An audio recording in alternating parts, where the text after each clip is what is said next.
This is White Plains Week, the weekly news roundup. With your moderator, John Bailey, editor and publisher of the daily internet newspaper White Plains Citizen Net Reporter. Jim Benerofe, editor and publisher of SuburbanStreet.com and WhitePlains.com.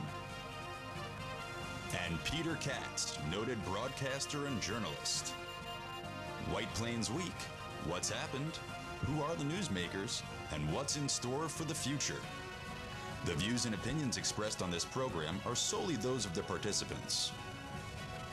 White Plains Week is presented Fridays at 7:30 and again on Mondays at 7 p.m. here on Channel 76.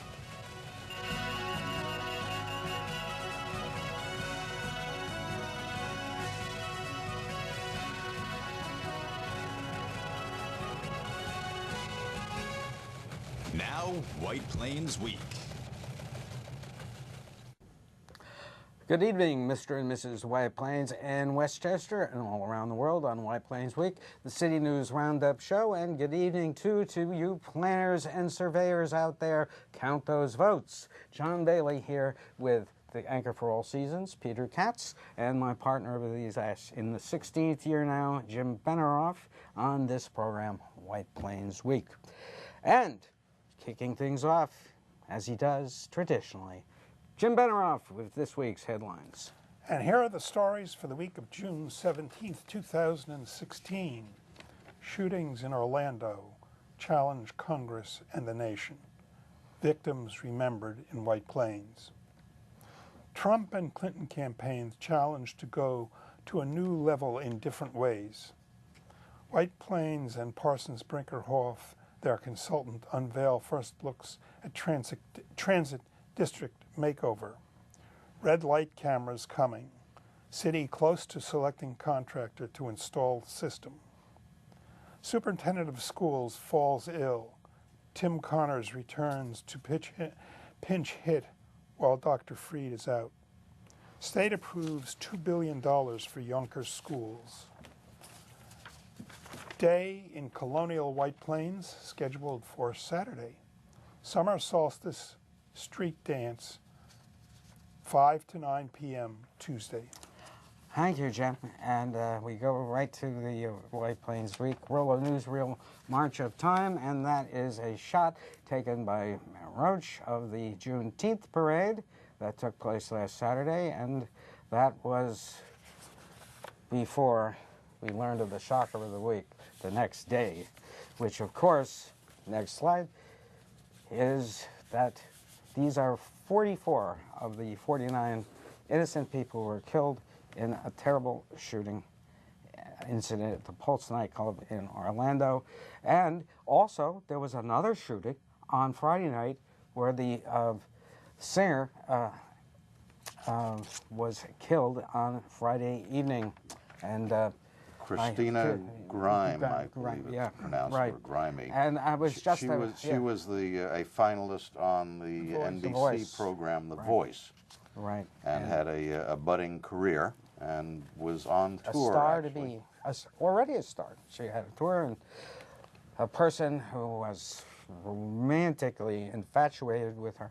And so it was a tragic week for the people of Orlando. You had the singer shot, you had the Pulse nightclub incident, then there was an incident at Disney World a couple of days later involving an alligator snatching a 2-year-old boy and the boy drowning.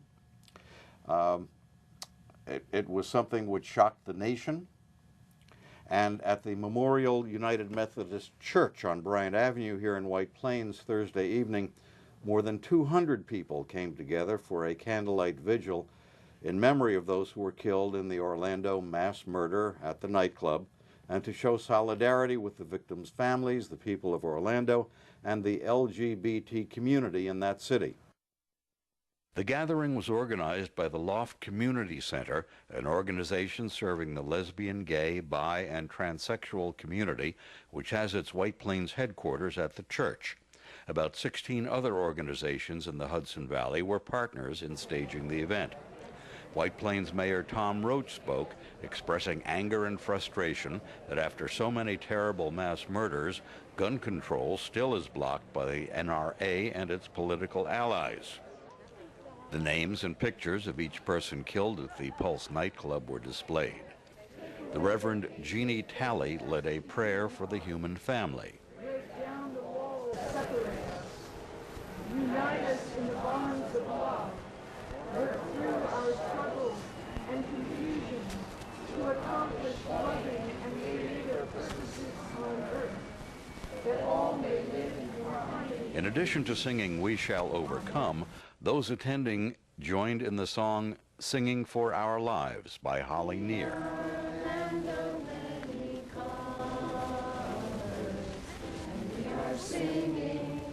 Singing for our lives. We are gay and straight together. We are singing, singing for our lives. We are gentle, loving people. And we are singing, singing for our lives. We are gentle, loving people, and we are singing, singing for our lives.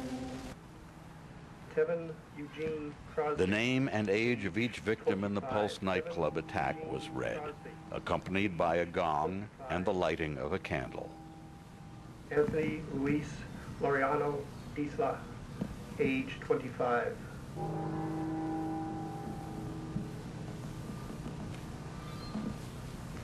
Dianca Deidre Drayton, age 32.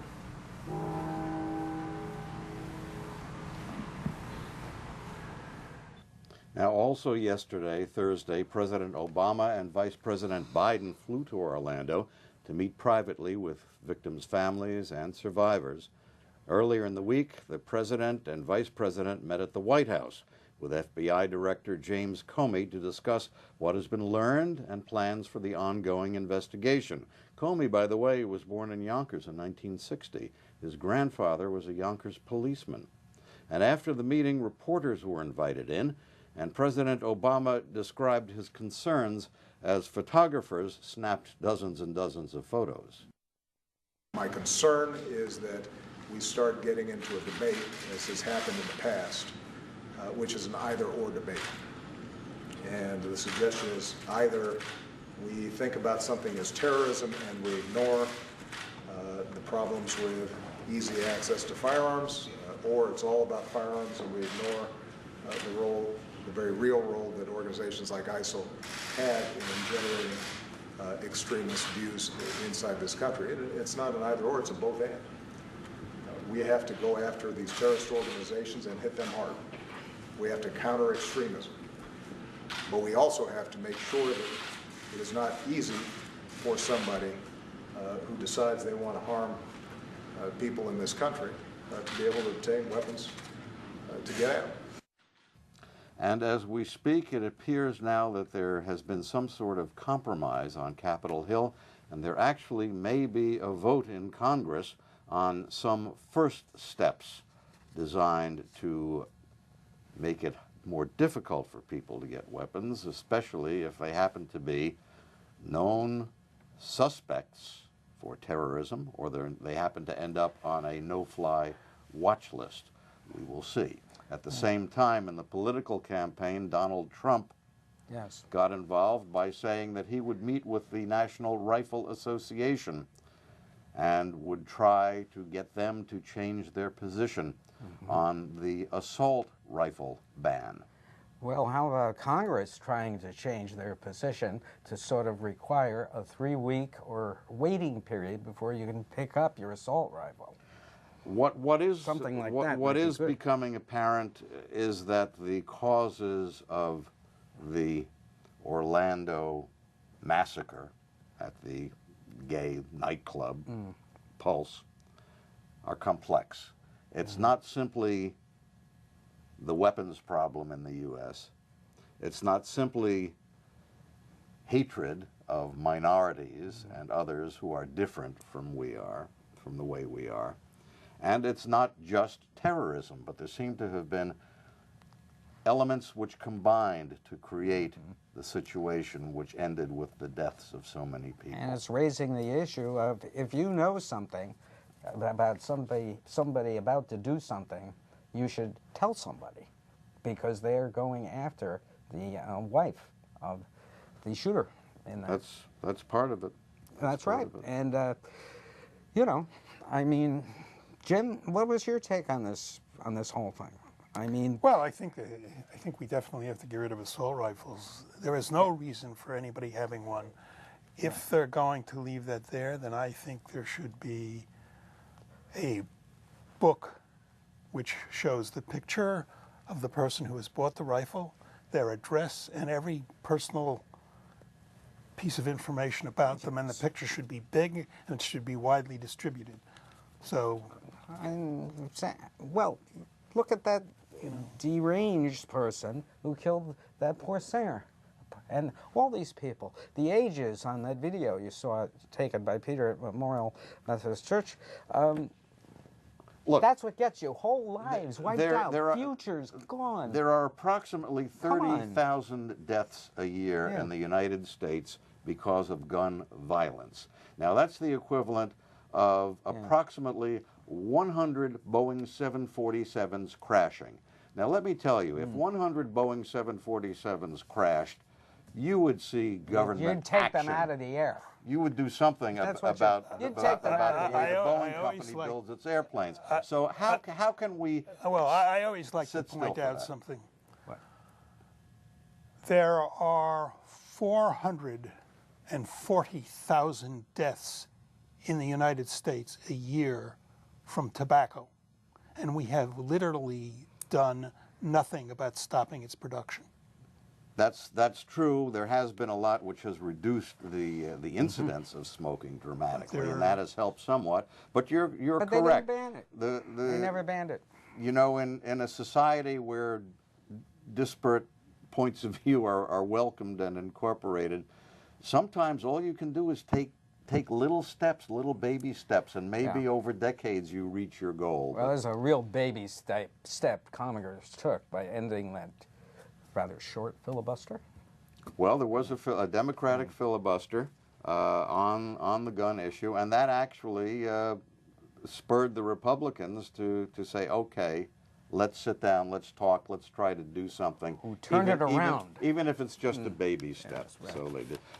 Now there was a giant step taken just a day or so ago, in the past 2 days, in the Mediterranean, where searchers found and recovered not only the cockpit voice recorder, but the flight data recorder from EgyptAir Flight 804. That was the Airbus that went down in the Mediterranean. Donald Trump at the time insisted it was a bomb, and anyone who thought it was not a bomb didn't know anything about anything, according to Trump. Now the NTSB is sending people over there, experts in reading the data, and we will have a very good idea. We should have a very good idea of what happened to that airplane in a matter of 2 or 3 weeks at the outside. Right. And just a moment on the reactions of the two almost certain presidential candidates. Mr. Trump had a actually somewhat compassionate address Monday, instead of going all over the Clinton past, and Mrs.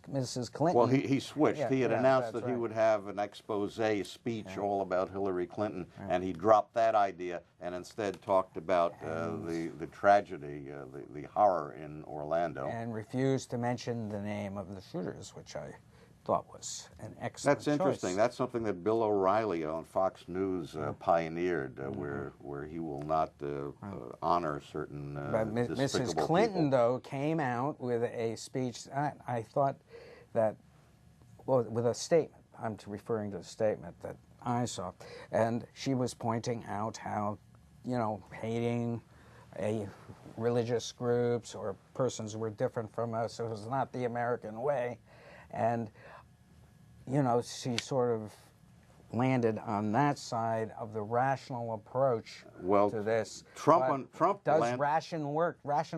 Now, Trump landed on the irrational side when he tried to imply that President Obama somehow knew about the Orlando shooting and was responsible for it, and assisted the terrorists. No, McCain hopped on that and just this morning backed off what he had said. He was trying. He went from saying that President Obama was responsible for helping these terrorists. Yes, well, and so he backed off that, saying that it was Obama's policies which may have helped the terrorists. Now there was a couple of very intriguing events in White Plains as we switch gears to the local level. I mean, it's just these national stories affect everybody, so that's why we spend time on them. But stories that affected people started in White Plains this week, and Jim Benerofe was there for the first transit district. Actually, this was the meeting. This was the third meeting. Well, this was the first one that had any substance to it. Yeah. Right. Tell us about it. Well, I wasn't at the other meeting, so I don't really know. At any rate, they divided us up into, I guess there were, I would say there were 70 people there. It could have been 100. I don't know exactly, and I could probably find out the statistics on that because we all signed in. And you spent 15 minutes at each table, and then you switched to another table to discuss another issue. And some of the things that were discussed were the White Plains Railroad Station site circulation. Yeah, here's a shot of the area. By site circulation, they mean where you drop off people, where you can wait to pick up people, etc. And here is a shot of the various plans that they presented, which we took from the city website, located in the upper right there. And so Jim, in going from table to table, there were, I guess, representatives of Parsons Brinkerhoff, the consultant there. And, yeah, they had a facilitator at each table. I don't know if they were all Parsons Brinkerhoff people, but there were facilitators who. And so they sought your opinions, or did they look for your reactions to what they proposed? The problem that I found with this, you know, I thought it was a reasonably good start, but they were showing us stuff and asking, for instance, even site circulation at the station. I believe this bottom, it's not still up on. Yeah, well, on the bottom is things that could be done in the future, and then that's a real. In the that middle would be a real redesign. is immediate. But for me, is spending 15 minutes on this thing at a table and seeing this for the first time, for me to absorb these plans and be able to distinguish what should be done or what's good or bad, isn't very much time. And I think that was one of the drawbacks. And most people are familiar, I think, with the railroad station. But still, to visualize this from a drawing like this, you know, and the planners have seen this stuff for hours and days and weeks or whatever, and in 15 minutes, I, as a citizen... On the site, they should really have a paragraph or a couple of lines and to essentially say what it does. Now, so at any time, though, you know, did they ask specifically, what ideas do you have, Jim Benerofe, for building something down at the train station? Well, they wanted us to fill out this form, and I didn't fill out anything, and I thought it was, you know, again, they need to give out a lot of this information in advance to people who want to come to the meetings, so that they can study it a little bit and know when they come to the meeting what they're talking about. Now, as I said, people are knowledgeable about the station, and some people who commute a lot know it really well. So you could probably figure out some things. fairly quickly.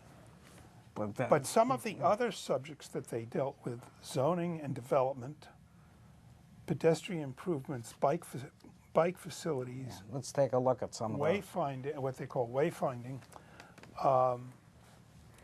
that's a little harder to deal with. And they These are some of the bike routes being proposed, and green space areas, and then we have the next slide, which is that brown area that's encircled. That's the area that they envision perhaps buildings with setbacks. There's an example in the lower right, and then there's a landscape in the upper right. To create, what, more open feeling downtown, to make Right. it more pedestrian And friendly? go slightly And higher than the buildings now. It's hard to say what to do without having a specific proposal in front of you. What's going to go there? And how many buildings? like You know, that. how many buildings, where they're going to be placed. And they didn't tell you that. That's really hard for. Now, you got to understand something. Let me say, I come from the real estate business. I know a lot about planning. I have known most of the planning commissioners in the city of White Plains for a long time. You know, I've seen a lot of development go on here. But I felt that it was very hard to draw conclusions or give a good opinion without knowing what the planners had looked at and what they're saying. Well, you know what, that's really interesting, because quite the opposite happened at the Council of Neighborhood Associations meeting this week, where CNA invited the parking department commissioner, Mr. Larson, and his deputy, Tom Soik, who used to be the traffic commissioner and now is the deputy city engineer in charge of traffic convolutions or something like that. And they actively... Convulsions, more likely. Convulsions. That's the word I was Yes, looking yes. for. They actually sought the opinions, they sought problems, they wanted to provide direct answers to people about the traffic issues. And John, Right. you were there. Yes. What was interesting is we have evidence provided in a sheet handed out to everybody at the CNA that traffic in the downtown has declined 4.3% since 2001, from 53.5 down to 51.2 in 2015. Well, what you have to look at... Millions. in cars. Why is that? Is that...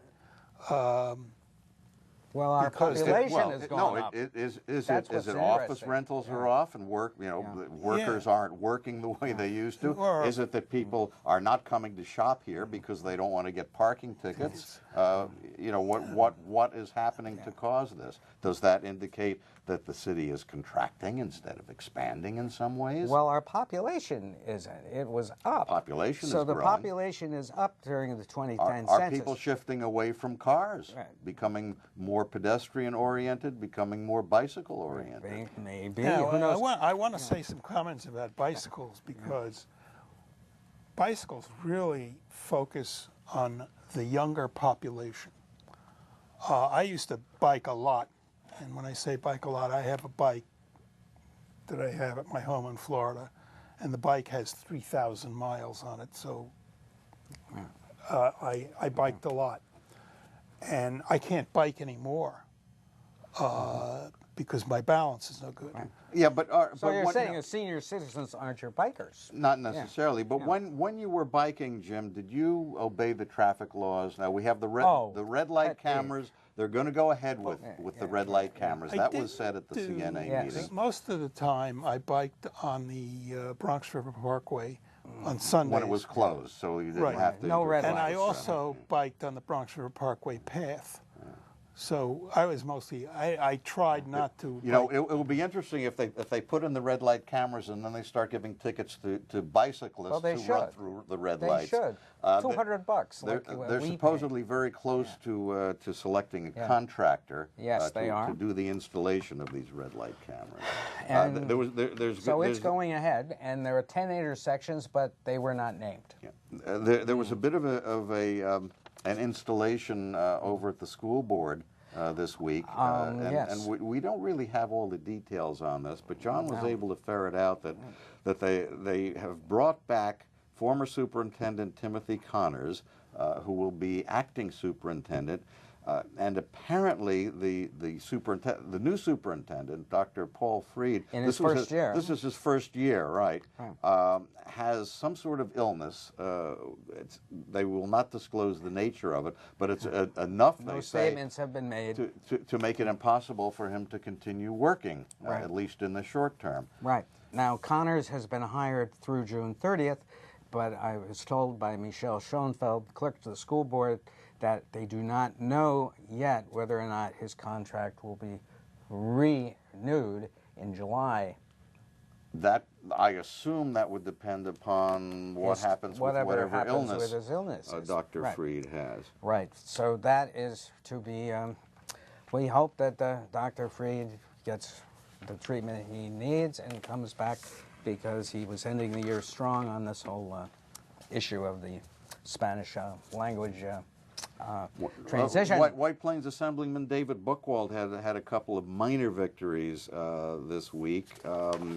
He had put forward legislation to improve the Freedom of Information law and increase transparency of state government, and that was passed this week by the Assembly. And also he had put through a bill which would remove pensions. If you're a state official and you get convicted of some nasty thing like bribery or corruption, you would no longer be able to collect your pension from the state if this well, I hope he has a shot at getting that passed. But I see it's unlikely. Yeah. It would require a constitutional amendment, and we know how hard that is to do. That's for sure. But you have to admire someone making an effort along those lines. Right.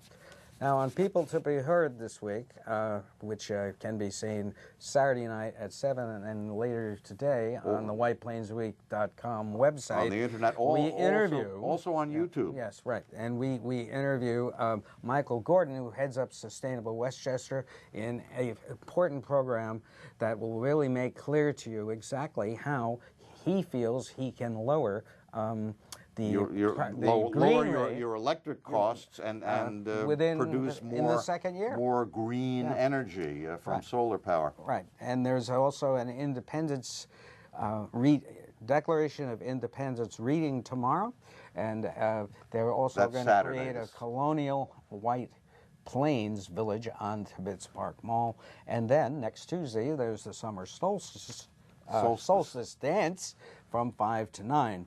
So anyway, that's what's happening. John Bailey, Jim Benerofe, Peter Katz. Good night for White Plains Week. White Plains Week has been a presentation of White Plains Citizen Net Reporter, WPCNR.com, in cooperation with Channel 76. Comments may be emailed to WPCNR@AOL.com. The copyrighted print White Plains Cityscape by Leonard Weber is used courtesy of the White Plains Presbyterian Church. For information on its availability, you may contact the church at 761-8585. The views and opinions expressed on the preceding program were solely those of the participants.